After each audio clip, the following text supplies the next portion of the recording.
안녕하십니까? 북부인 부동산TV 공인중개사 배우옥입니다. 오늘은 중개 실무에 대한 정보를 드리고자 영상을 제작하게 되었습니다. 서울 강서구 마곡동 이프아이 컴퍼니의 오피스텔 보증금 사기 사건에 대한 이슈를 가지고 왔는데요.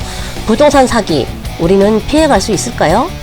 이프아이 컴퍼니 위탁관리업체와 계약한 임차인 보증금 지키려면 어떻게 해야 할까요?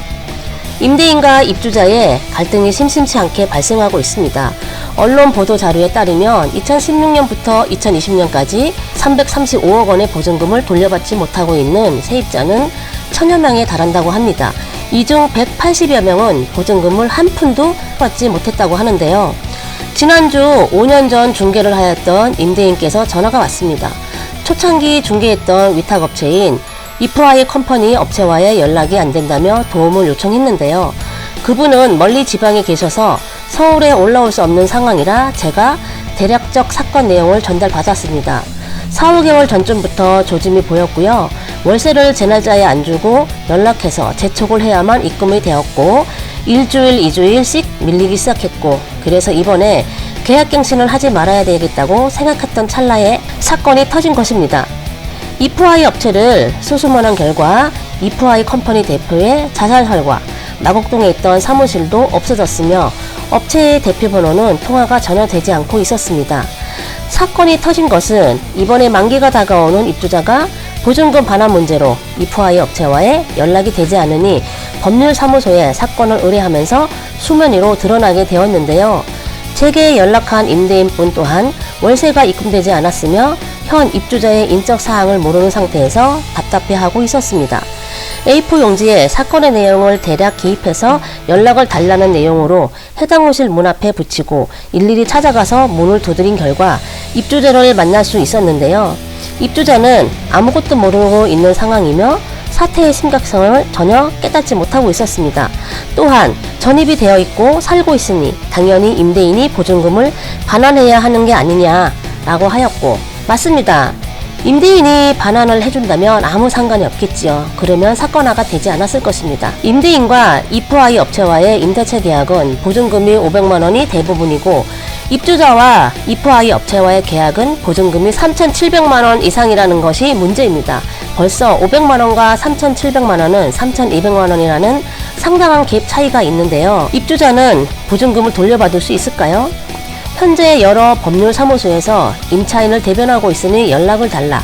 또 임대인의 소중한 재산을 지켜주겠다며 임대인을 대변하는 법률사무소 등 인터넷을 검색하면 어렵지 않게 찾아볼 수 있습니다. 지난해 충청남도 천안에 본사를 두고 전국 1100세대의 부동산 임대 대행 업무를 맡아온 주식회사 집이야기 사건을 아실 것입니다.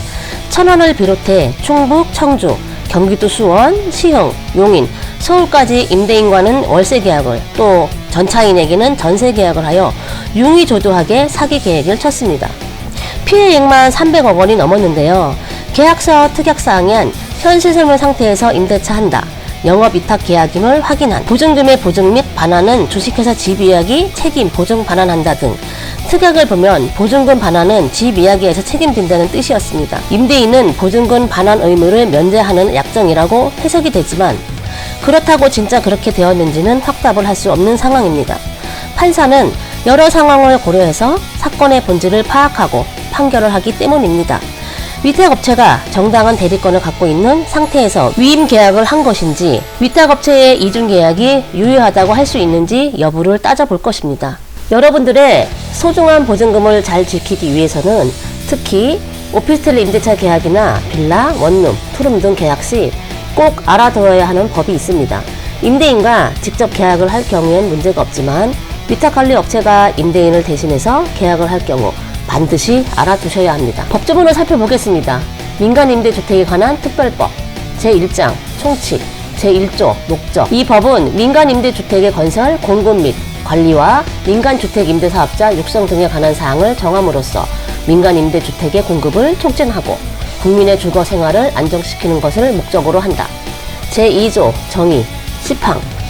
주택임대관리업이란 주택의 소유자로부터 임대관리를 위탁받아 관리하는 업을 말하며 다음 각 목으로 구분한다. 가. 자기관리형 주택임대관리업. 주택의 소유자로부터 주택을 임차하여 자기 책임으로 전대하는 형태의 업. 나. 위탁관리형 주택임대관리업, 주택의 소유자로부터 수수료를 받고 임대료 부과, 징수 및 시설물 유지, 관리 등을 대행하는 형태의 업. 11항 주택임대관리업자란 주택임대관리업을 하기 위해서 제7조 제1항에 따라 등록한 자를 말한다. 위탁관리형의 경우 임대인의 위임 사실을 꼭 확인하셔야 합니다. 위탁관리형은 관리업체가 대리로 계약을 할 경우 임대인의 이임장과 신분증 사본 그리고 인감증명서가 교부되어야 하며 서류에 문제가 없을 시 계약 전 반드시 임대인과 전화 연결을 하셔서 임대차 계약에 대해서 확인을 해야 합니다. 확인할 내용은 보증금액과 월차익, 그리고 임대차 기간, 대리인에게 위임한 사실 등을 확인하고 계약하셔야 향후 보증금 반환에 큰 문제가 없겠습니다. 특히 서류에서 주의를 해서 보아야 하는 문서는 위임장으로 위임장 내용에 임대차 계약을 할 수 있는 권한이 있는지, 그리고 보증금 및 월세를 받을 수 있는 위임이 있는지에 대해서 확인이 반드시 필요합니다. 계약금, 보증금에 대한 입금은 임대인 계좌로 하셔야 더욱 안전할 것입니다. 자기관리형은 법률상 자기관리형의 경우 위탁업체가 임대인으로부터 임대를 해서 재임대 혹은 전대를 하는 형식이라 임대인에게 보증금 반환 청구가 쉽지 않기에 위탁업체로부터 보증보험 증권을 교부받으셔야 합니다. 뿐만 아니라 임대인과의 위탁계약서 및 위탁 내용, 인감증명서 교부 여부를 반드시 확인을 하고 차후 법적 다툼이 발생할 경우를 대비해서 임대인에게 연락을 해서 계약 조건에 대한 내용을 통보해 두시는 것이 유리할 것입니다. 민간임대주택에 관한 특별법에 나와 있는 법조문을 살펴보았는데요. 지난 전국적으로 사기를 쳤던 집 이야기에 임차인이 소를 제기한 판결이 있어서 찾아보았습니다. 수원지방법원 1. 원고의 본소 청구를 기각한다. 2. 원고는 피고에게 별지 목록 기재 부동산을 인도하라. 3. 피고의 나머지 반소 청구를 기각한다. 4. 소송 비용은 본소, 반소를 합하여 90%는 원고가 부담하고 그 나머지는 피고가 부담한다. 5. 제2항 가집행할 수 있다. 본소, 피고는 원고로부터 별지 목록 기재 부동산을 인도받은과 동시에 원고에게 5천만 원을 지급하라.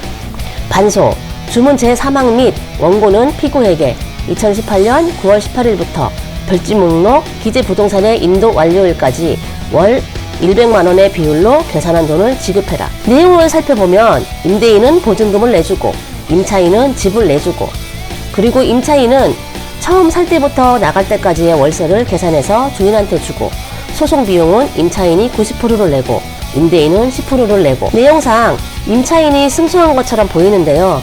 임차인은 임대인에게 내줄 월세와 소송 비용 90%를 계산한다면 손해 얼마나 줄 수 있을까요? 이후에도 인스테이, 이일 하우징 등 비슷한 사기 사건이 계속 발생하고 있습니다.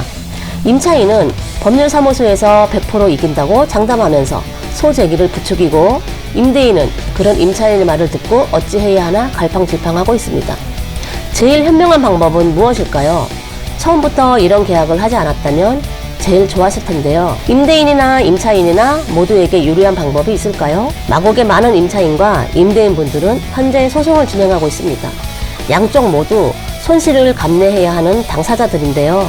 잘 협의하셔서 정신적 손실과 시간적 손실을 줄이시기 바랍니다. 소송의 결말은 향후 판결이 나오는 대로 다시 한번 영상을 제작하겠습니다. 이 내용이 도움이 되셨다면 좋아요, 구독, 알람 설정 꼭 눌러주시고요. 다음엔 더 좋은 영상과 정보를 가지고 찾아오겠습니다. 지금까지 복부인 부동산TV 공인중개사 배원옥이었습니다. 감사합니다.